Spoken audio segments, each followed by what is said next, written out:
One of the other greatest things that the French introduced to Vietnam is baking. You know, all the pastries, the bread making, and of course the banh mi, the baguette. I'm in Haiphong to learn from a master baker how to make the iconic Haiphong banh mi, the banh mi cay or mini baguette. This little bakery in town produces almost 4,000 baguettes a day, and I would love to learn how to make them, but the deal is I have to work for it. Ôi chào anh. Anh chơi đi anh. Anh Thắng à? Đi chơi đi, vào việc làm công việc làm đi. Oh yeah, sorry. Looks like I'm a little bit late. Khỏe không anh? Vâng. Oh, these look good. Chơi đấy. Oh, Thắng sorry nha. Okay, this is Mr. Thắng, master baker. So, oh, sleeves are being rolled up. This is the interesting part. Watch comes off. So flour, hands.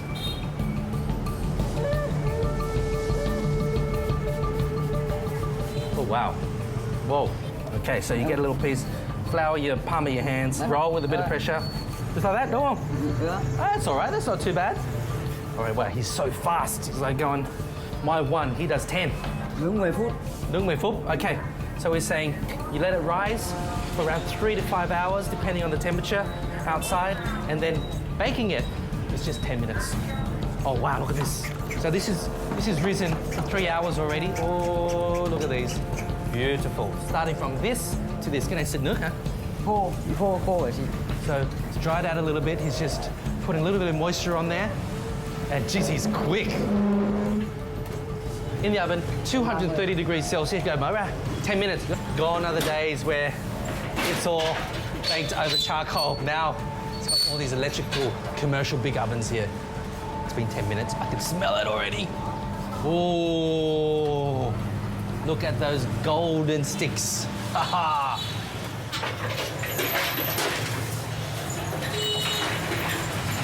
Wow. Oh, onto the floor it goes, into the basket. This makes me so happy to be here and seeing this whole process of making these little mini baguettes. Oh my God, it's so good. Piping hot. Now, on the delivery bike, on the back of the scooter, tie her up, and we're gonna take it directly to the banh mi places. Off we go. Bread delivery. Look out. The fresh bread, the smell of it, oh my gosh, it's to die for. I love it. I can feel the heat coming out right on my back now. Now that is artisan baking at its very best. Aha. All right, I found it. Bánh mì đây, bánh mì cay. I think I'm running really, really late, but I got it here safely. Wow, what a beautiful old house. Gorgeous. Building must be hundreds of years old. Now this is where they make the filling for the banh mi cay. Pate, homemade pate, some pork floss. Let's learn how they do it. Whoa! Whoa! Look at this! Oh my goodness, man! What a production line! Now this is what I'm talking about. Let's have a look. I'll show you. Come on in. This is the banh cay here. So they've made the pate. They've cut it and put the pate in there. Wow! Pork liver, pig's liver. Now I'm gonna try to learn and ask them if they can teach me how to make the pate. The pate they make here is famous and sold from north to south in Vietnam. Their method starts by simmering pork shoulder and pork fat, as this will clean up the meat by getting rid of any impurities. Then the meat, along with the fresh pig's liver, is blended together with fish sauce, light soy sauce, black pepper, and a bit of chicken powder.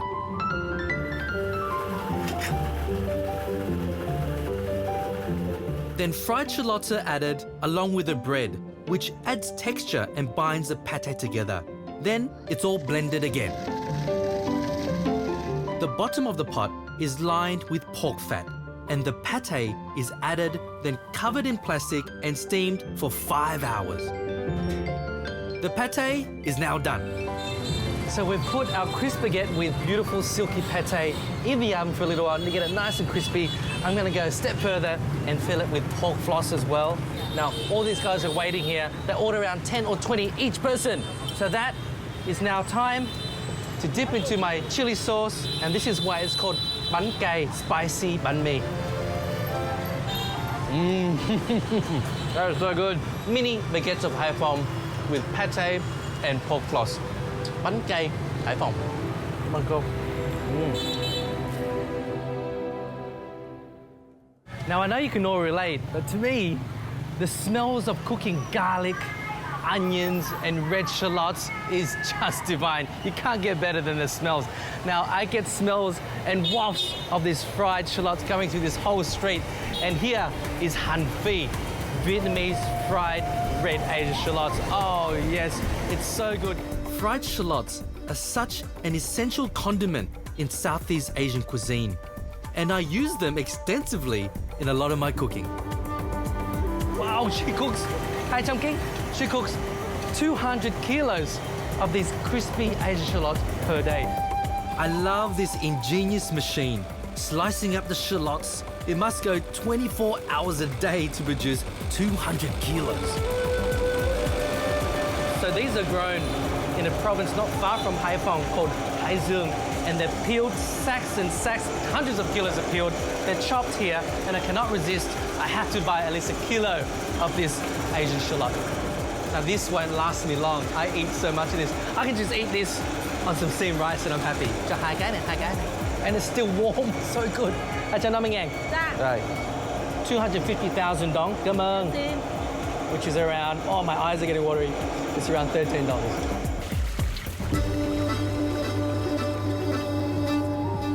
Just a baguette for the trip. Now, how cool is Haiphong? To me, it's a must visit. There's not many tourists around, and the rawness of the street scene seems like it hasn't changed in decades, and the people, so friendly and welcoming.